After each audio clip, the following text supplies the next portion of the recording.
Hi, I'm Robert Lisets and this channel is all about being safe, fit and prepared like a modern day samurai. Today I want to talk about the three most common systemic mistakes you can experience when you're practicing martial arts. The first mistake, we can actually compare to the Russian doctrine that they escalate to de-escalate. So what I mean by that is that there are some self-defense systems that are using a huge amount of force and violence, and they think that this is the right way to de-escalate every situation. Of course, this is not true. And this is a serious problem because if some, drunken old man is trying to hug you, you won't go and chain punch him, give him some elbows, throw him on the ground and stomp on his face, because you will for sure violate all the laws in your country. So there has to be, you have to take the whole situation and react according to the situation. You can't always use one recipe to solve all the problems. So this means that you have to wisely choose the level of violence to react in a certain violent situation.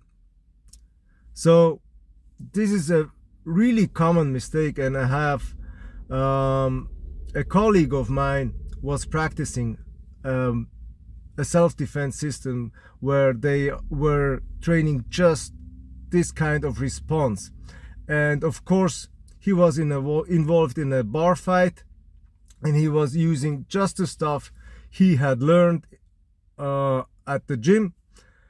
And of course, now he has to pay a lot of money to the guy which he destroyed. First, physically, and now this guy is destroying him in a monetary way. So when you're choosing a martial arts system or a self-defense system, choose a system that is situation based. So this means they're checking out the system, the situation, and according to the situation they are reacting accordingly. Then the second very common mistake is that they're selling techniques that are looking very fancy, that are choreographed, and that are, that if you make a video about these techniques, they look good on Instagram, Facebook, YouTube, and so on, but they are not functioning in real life. So this means normally you can take all this fancy stuff and just throw it out of the window because it doesn't work. It's more common that the stuff that looks actually ugly and not fancy is working much better than the fancy stuff. So what you want to have when you're dealing with a real self-defense situation is techniques you can rely on. And in this case, you don't care if they look good or bad. You just want to go home at the end of the day and be with your family. And you want to be, of course, alive. Otherwise, this wouldn't be possible.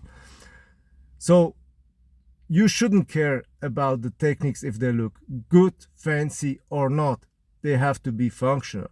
They have to work under stress in violent situations and under pressure. So, and also when your opponent is resisting you. So this means you have to avoid choreographed techniques because violent situations aren't choreographed. They are spontaneous. They are different every time they appear, and so you have to react according to the situation. If you're practicing some stuff that is choreographed, it can be an entry point to learn some techniques. But at the end, when you want to apply the techniques in a real self-defense situation, your opponent has to resist you, and you have to be able to use this technique you have just learned. And the third trap or very common mistake is that certain self-defense systems are choosing very unnatural movements. Okay, at the end, all the movements are natural, but what I want to say is that some movements are easier to perform when you're under stress than others. And this means complicated stuff, again, that looks good, doesn't work. Often the stuff that are more natural are working much better in stress-based situations. For instance, I was training and also teaching Kung Fu, Wing Chun Kung Fu, and there are several fancy techniques like,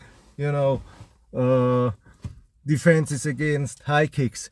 This looks good, but this is not, I would say, a natural move, and therefore it takes much longer to learn it and to apply it in real situations. Why don't we just start with moves that are closer to our mindset, that are more natural and that are faster to learn?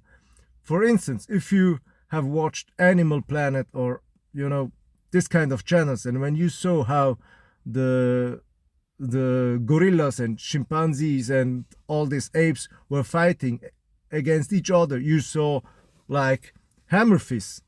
And if gorillas and chimpanzees can do this, you can too. And this is a much more natural move which you will learn and apply in a real situation much faster than the other fancy one. So when you're trying to learn some self-defense moves, try to learn easy moves, natural moves that are coming easy. And these were the 3 most common mistakes.